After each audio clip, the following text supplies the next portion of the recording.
Okay, Levin, thank you so much for your time today. So let's My pleasure. there's two sessions. First one, I think the most pressing matter or the topic that everyone is discussing about is about the public health system from now on. Now, country specifically speaking, China is now at the point where the pandemic, at the current wave at least, is under control and is recovering its economic activities. So discussing about how can we build a better public health system in the future, I think we can take a look back on how do you think China has done this time to get the current pandemic in control? Well, in the first breakout in Wuhan, obviously it was an extreme case of a lockdown, which were the right measures to do it in order to contain it there.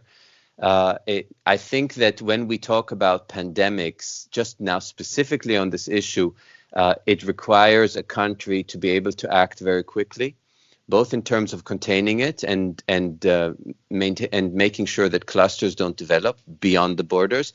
And then also in terms of being able to scientifically analyze the data that comes out of those areas. And China is now being tested, of course, in the northeast, in Jilin, with the second outbreak in two provinces. They're not as populous. We're talking about a total of 100 million people affected as in Hebei and Wuhan. But it's going to be tested also because there's a possibility that the strain of the virus there is slightly different. It's not sure if it's a mutation or not, but it seems to have slightly longer incubation periods, which means that the potential for family clusters is higher. So the adaptability, the ability to adjust a response is going to be tested right away in China already. I think China passed its first test in terms of the response to Wuhan and the restrictions of travel throughout the country as well as international into the country very well. So on a national level, I think the Chinese model has worked very well. But this pandemic has also shown us, perhaps as a warning globally, that there are no national solutions to pandemics. And if anything, this has proven the absolute need for international cooperations. A pandemic, a virus knows no borders. We live in a global economy and a global society in the sense that every people travel and with them germs travel.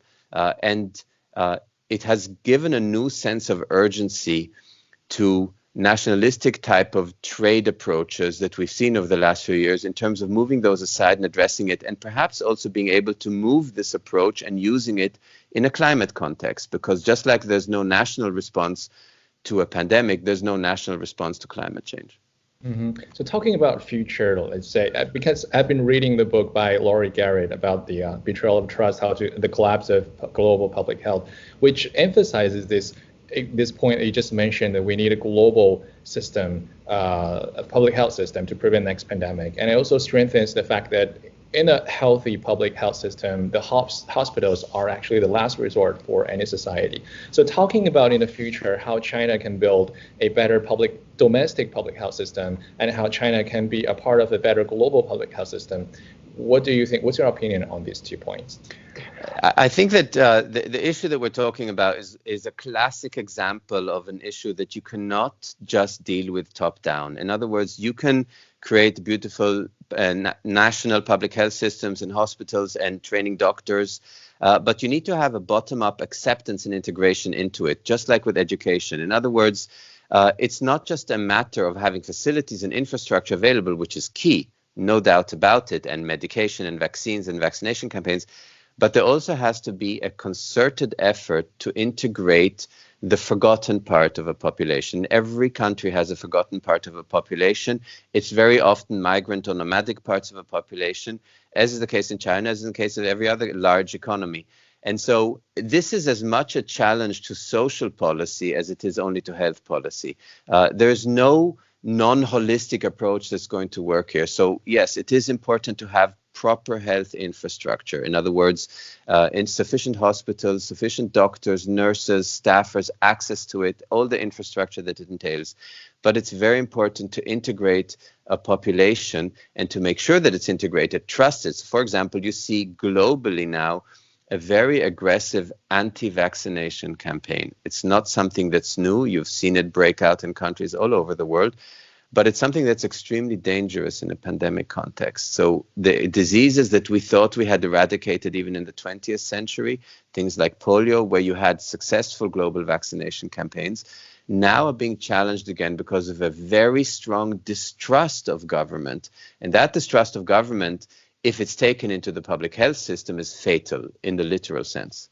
Mm-hmm. So so about advice for future, can you give us some points for Chinese government from the public health governance perspective? I think one of the most tangible challenges that China has been facing and will continue to face, and we're seeing it now, is how to actually handle the large migrant population that has been so key to the economic growth over the last decades. I know that a lot of it obviously is tied into the family registration system, the hukou system, the benefits and education system that go together with that.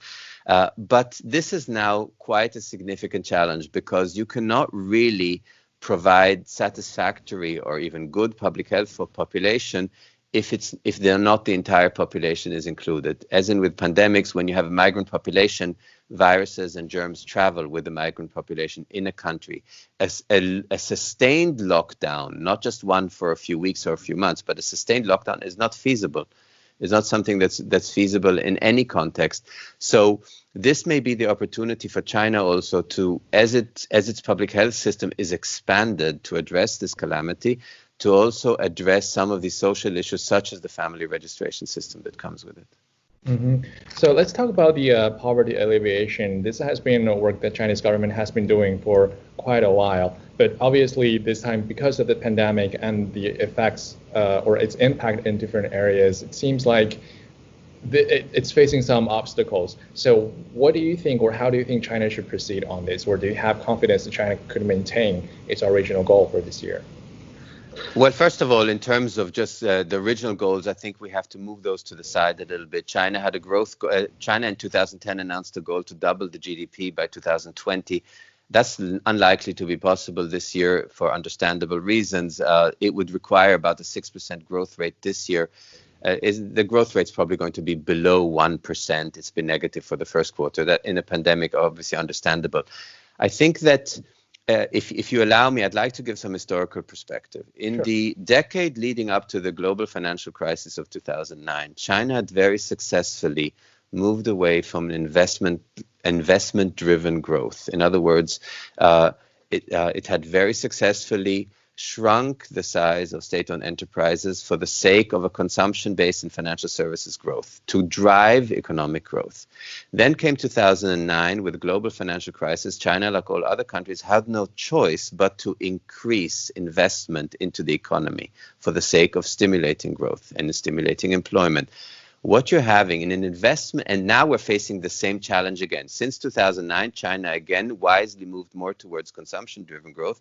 Now we have a calamity, and again, there's no choice but to pump significant amounts of money, probably 4 to 6% of GDP, into the economy. Now, the problem you have with that in a poverty reduction context is investment-driven growth only very indirectly and sometimes not at all reaches the poorest part of the population.